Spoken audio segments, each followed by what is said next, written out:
வணக்கம். காடேஸ்வரா கிச்சன்லேருந்து கலா பன்னீர்செல்வம். இன்னைக்கு நம்ம நீர் பூசணிக்காய் தக்காளி போட்டு எப்படி இட்லிக்கு தோசைக்கு எல்லாத்துக்கும் ஆகிற மாதிரி ஒரு டிஷ் பண்ணலான்னு பார்க்கலாம். அதுக்கு தேவையான பொருள் பார்த்தீங்கன்னா நீர் பூசணிக்காய் நான் 2 பேர்த்துக்கு சொல்லியிருக்கேன். ஒரு துண்டு கட் பண்ணி எடுத்து வச்சிருக்கிறேன். ஒரு உருளைக்கிழங்கு வந்து ஆப்ஷனல் தான், வேணும்னா போட்டுக்கோங்க, இல்லைன்னா ஸ்கிப் பண்ணிடுங்க. பெரிய வெங்காயம், ஒரு பச்சை மிளகாய், 2 தக்காளி போட்டு கட் பண்ணி வச்சிருக்கிறேன், சின்ன சின்னதாக மீடியம் தக்காளி. தாளிக்கிறதுக்கு கொத்தமல்லி ஒரு ஸ்பூனு, ஜீரகம் 1 ஸ்பூனு, சின்ன வெங்காயம் ஒரு 5-6 கட் பண்ணி எடுத்து வச்சிருக்கிறேன், கருவேப்பிலை, வரமிளகாய். ஃபஸ்ட்டு ஒரு குக்கரை வைப்போம்.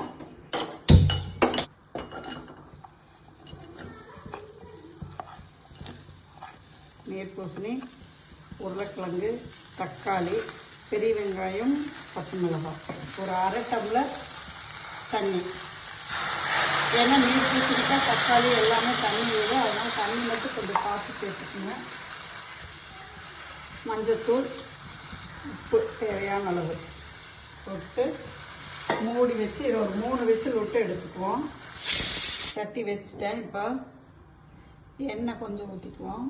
எண்ணெய் காஞ்சிச்சு. இப்போ சின்ன வெங்காயம், வரமிளகாய், கருவேப்பிலை, கொத்தமல்லி, சீரகம். வெங்காயம் நல்லா வதங்கிடுச்சு. இங்கே பாருங்க, இப்போ நம்ம குக்கரில் போட்டு வச்ச காயெல்லாம் நல்லா வெந்துருச்சு. இப்போ இதை இதில் ஊற்றிடுவோம். சும்மா ஒரு 2 செகண்ட் கொதிக்கணும். இந்த தண்ணி கொஞ்சம் ஒரு மாதிரி இருக்கிறதுனால கொதிக்க சூப்பராக இருக்கும்.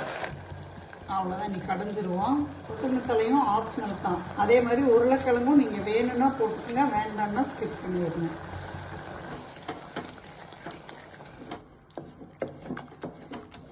ட்ரை பண்ணி பார்த்துட்டு எப்படி இருந்ததுன்னு சொல்லுங்கள். அவ்வளோதான், நம்ம தக்காளி நீர் பூசணிக்காய் கடையில் ரெடி ஆயிடுச்சு. சுட சுட நம்ம இட்லி ரெடி ஆயிடுச்சு. கூடவே நம்ம பூசணிக்காய் தக்காளி கடைசலும் ரெடியாக இருக்குது. இந்த மாதிரி நீங்கள் ஒரு டைம் செஞ்சு பார்த்துட்டு எப்படி இருந்ததுன்னு கமெண்ட்ஸில் சொல்லுங்கள். லைக் பண்ணுங்கள், ஷேர் பண்ணுங்கள். காடேஸ்வரா கிச்சனுக்கு ஒரு சப்ஸ்கிரைப் பண்ணுங்கள். நன்றி.